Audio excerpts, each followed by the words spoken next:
Don't look behind you, never split up, stay out of the basement. My name's Simon, and welcome to the third episode of Insert Pasta Pun Here, the podcast where I read out creepypasta from the internet and generally get a bit snarky about the whole ordeal. Um, if this is the first time you've joined me, welcome, and then thank you for listening. Hopefully I won't put you off too much. I'm going to treat you guys to my creepypasta voice once again, and this time I'll be reading a story called On the Brink from creepypasta.com.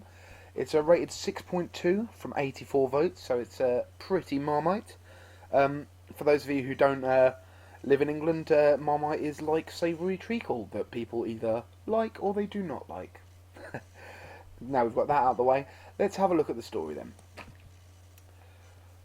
I remembered that my mother had said that the sun rises in the east and sets in the west, but today the sky didn't even maroon in that direction. Maroon! I'm pretty sure that stuff doesn't maroon in any direction at any point, so the fact that it wasn't doing that is kind of unsurprising. I stared at the horizon, the pavement cold and slowly numbing the pain, waiting for the signs of a new day to scatter the stars back to the planets from whence they came. Oh, I love a good whence. Oh, I don't half love a good whence. One of my favourite literary words is a whence. Oh. So we're doing well so far. We've got stuff doing colours in certain directions, well not doing them, which is surprising. And we've got a whence. Let's keep it going. I couldn't believe how clear they were, given this city constant haze and smoke. I felt something slide out of my eye, pushing away crusted blood, as I thought I would have liked to have gazed at them with him. Oh, this story is so heavy on commas. Oh, I'm running out of ways to pause. A clumsy breath escaped my lungs, comma, bits of my foggy soul escaping along with it, comma, and I couldn't hold back a whimper as I inhaled painfully, tasting my own blood and shivering uncontrollably.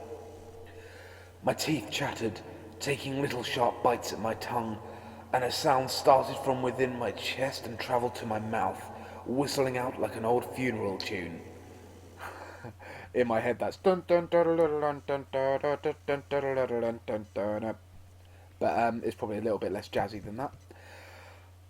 I was getting tired, my eyelids drooping without my permission. I thought I would have liked to have watched these stars with him. Abby? The darkness was speaking to me. Abby! Oh my God, Abby! It sounded like him. Excruciating pain exploded in my side and I gasped as my eyes popped open, coming face to face with rough jeans over a knee and sprinkles of snow hitting the street. I'd noticed a bit of winter light cascading over blonde hair before my eyes closed once again. Oof, this guy sounds like a fitty. Jesus! Abby! Abby! Abby! Mark? It is his voice in my ear, and I say his name again, but only gurgled wheezing came forth. It feels like I'm aging in decades with every shaky breath I take, and heaviness started to settle into my chest, causing me to quiver in both anxiety and fear. And if this guy's as hot as you described, there's probably some other bits that are going to be quivering as well. Ooh. Why is it that vaginas always quiver anyway? Like, I swear, like, that's all I've learned from the times I've read erotic fiction. Vaginas quiver, penises throb. One of those things, I guess. Ugh. I tried to speak out, but a groan was all I could manage. Everything seemed to hurt worse than before. What is this? Why can't I stop crying? Can he see me crying? Mark, please help me.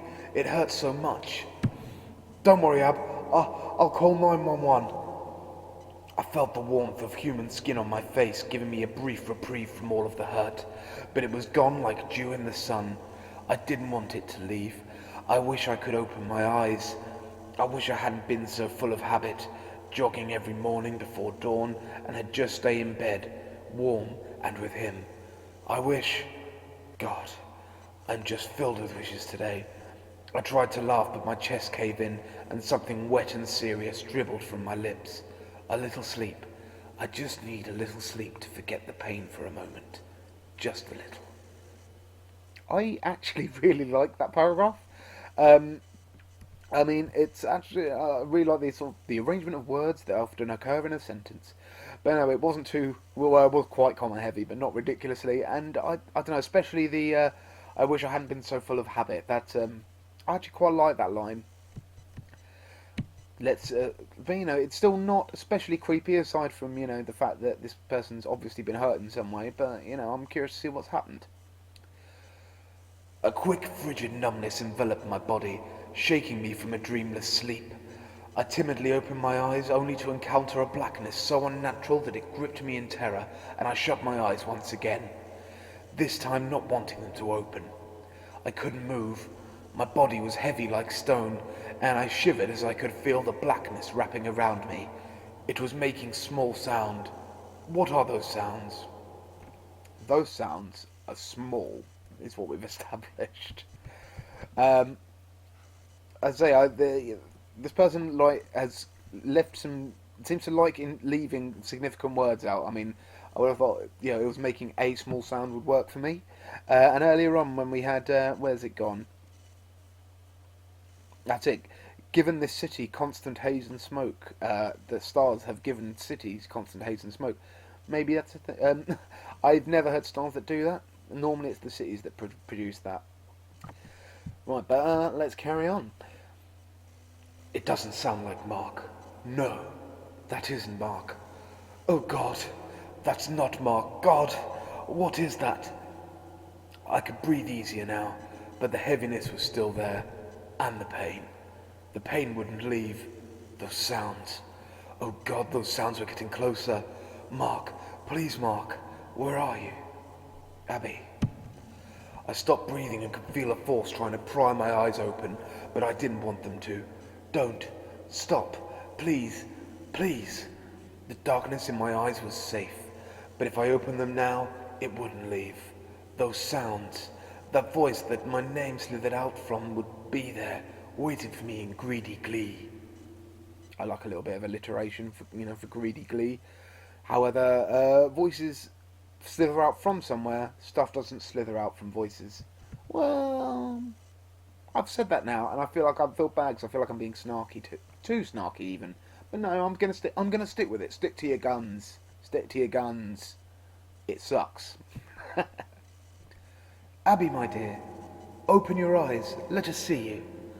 The force was becoming stronger. The chill invading my bones, cracking them and spreading twinges of pain throughout my body, and my eyelids were being controlled by something that smelled of some heinous gas that my mind couldn't put a word to, like something dead and kicking. It's almost like someone has taken all the commas from where they should be and just randomly put them through sentences. I mean, I don't know, I've got a pet peeve for people putting commas before the word and that aren't Oxford commas. I'd go into what an Oxford comma is, but I don't entirely understand it, which is why I try not to use the commas before ands just in case. Of course, now I realise that you probably put it after the and, but still. We want you to see us. Scream. I wanted to scream, but if I opened my mouth, it would get inside. It would crawl in like ants and stick to my bones, my heart, my veins, clogging me up with black spikes, their appendages pricking me like needles as they rushed inside, and their mouths eating and starving, and never stopping.